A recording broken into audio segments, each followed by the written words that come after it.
Hello, how are we all? So I want to keep on banging on about hydration because it's a really important topic and it gets skimmed over a lot. So hydration isn't about drinking a lot of water. I get a lot of comments, messages, or just people in general, not necessarily just in this group, saying how they drink half their body weight in water, 3 liters of water, all those things. And that can be very detrimental to your health, particularly if you're drinking unfiltered tap water. So one, when you drink a lot of water, it can flush out the vitamins and minerals in your body. Two, if you're going to drink tap water, you're going to be putting a lot of toxins in your body. You've got chlorine, you've got fluoride, you've got heavy metals, sediment, lots of things go into our tap water. And when we drink half our body weight in that, it's going to stay in our liver and in our bloodstream and cause thickness of the blood pressure. Our liver's not going to work properly.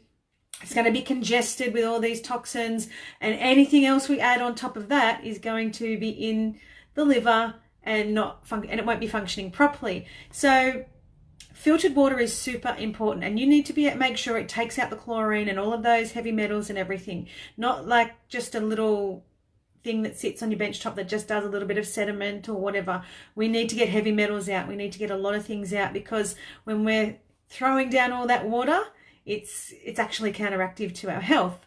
The other thing, what doesn't get mentioned about hydration, is the food we eat. So if we predominantly cook all of our food, it's dehydrating to us. So when we cook a lot of food, we're not getting the living water that's in fruits and vegetables. So in fruits and vegetables, there's elevated biotics, there's living water. So we need to eat a lot of raw fruits and vegetables to hydrate our bodies, because that is what's going to help cleanse. It's got good bacteria. It's great for the gut, good for balancing the bacteria in the gut, but also hydrating the blood. And if you have blood pressure, probably you have an overburdened liver, or it's not working properly. So what happens is the blood it gets detoxed in the liver. So we eat something, we drink something, we put it on our skin, we inhale it, and then the blood goes through the liver to be detoxed. And as the liver is very congested, the blood picks up all sorts of sludge and whatever, and then it tries to go out of the liver to the heart, and that's where the heart's like, this is really thick, I can't pump it very well. So that's what creates blood pressure. So you've got viral load in your liver, bacteria, you've got everything. So that's why a lot of people that have had Epstein-Barr virus, COVID, any sort of virus, influenza A, influenza B, if you've had these viruses and you have blood pressure, you've got a viral load in your body, and you need to flush it out with all sorts of foods and everything we talk about in this group. So hydration is also about food you eat, like I said. So getting rid of gluten, eggs, and dairy can be very hydrating as well. Fried foods, any crackers, all things like that, things that are going to, your liver's going to fight to cleanse. So they don't really have any nutritional value in them. Processed food particularly. So if we're going to be eating a lot of processed food, a lot of cooked food, fried food, all of that, heavy salted food, we're going to be dehydrated as well. So you can tell if you're dehydrated. One is blood pressure, and it's a cellular dehydration, not just like, oh, I'm a bit thirsty. If you're thirsty, then yes, you are dehydrated, but you can have dry skin, dry hair, low energy. If one day you're just feeling really low in energy, have some fruit. Get some cucumber, watermelon, celery, all really high water content fruits. Add some herbs, fresh herbs, onto your food. They are full of the elevated biotics that we talked about, and antibacterial, antifungal, antiviral properties that are really good for the liver and the gut. So it is super important to understand hydration in order to heal our body, because if we're just going to smash down a bunch of tap water, it's not going to help us at all. Medications are very dehydrating as well. Also something that gets into your liver. Your liver goes, I don't understand this. It tries to process it and it tries to absorb it. But generally when we have synthetic medications, so if you're taking something as simple as a Panadol every day for a headache that you get every day, you're masking the symptom, but you're also affecting your liver and your gut bacteria and the lining of your gut. So, and it's also going to dehydrate you. So start looking at alternatives to medication, not like your thyroid medication, but medication that you absolutely don't really have to have all the time.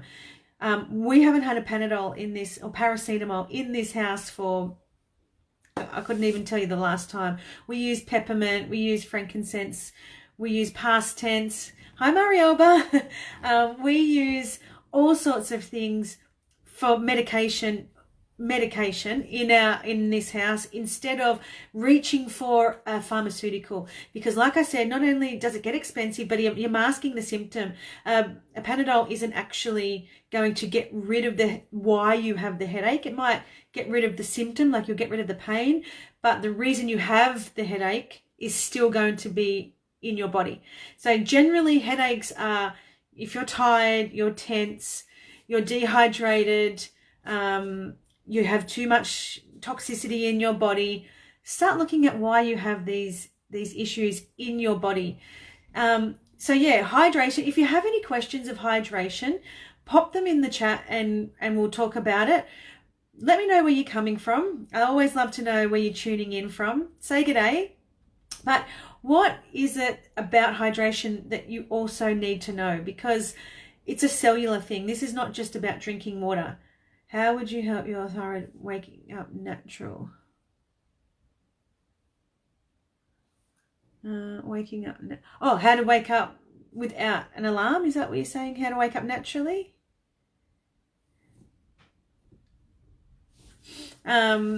Yeah, so there's many ways we can hydrate our body, but if you are, my favorite thing to do is make myself a green apple, baby spinach, ginger, and cucumber juice, just when I'm feeling really, like a bit dehydrated and low, like I might have had a meal out the day before and it's probably dehydrated me a bit, probably wasn't the right choice to have. So waking up naturally is an adrenal issue. So if you're not waking up naturally at a certain time of day, it's because your adrenals are affected. So what happens in the morning is when we wake up in the morning, we produce cortisol, which is our energy for the day. We wake up and cortisol starts to build up. And then as we progress throughout the day, towards the end of the day, we start to build melatonin, which is our sleep hormone. So what is effective with sleep, with building cortisol and melatonin, is one, the light that we have is the sunshine. So if we're using our computers and tablets and iPads and whatever all day, before you go to bed, you should be shutting them off at least an hour before bed. But getting out in the sun with no sunglasses, because these here are the solar panels. Your eyes are the solar panels of your body. So if you're going and getting your eyes out in the sun and looking into the sun in the morning, you're going to boost your cortisol. And in the afternoon, that dusky pink orange light is what's going to boost your melatonin. So salt lamps are really good for that too, because that's a similar sort of light. So bright lights, turn lights out at home, no TV, no technology. I couldn't think of the word. No technology before bed. So these are the things that, are going to help you wake up refreshed. And hydration is also important, because you need to be hydrated to have more energy. And if you don't have energy when you wake up, thank you. If you don't have energy when you wake up, you're probably dehydrated, your adrenals. So important to reduce exercise if your adrenals are not working either. So you could be not getting enough sleep because you've got energy in the day, but you're overexerting your adrenals with the wrong kind of exercise. If you're running and you're over 40, it's probably the wrong or over even 35, 40, 45, depending on your body, it's probably the wrong exercise for you. We're not meant to run marathons and run for a long time.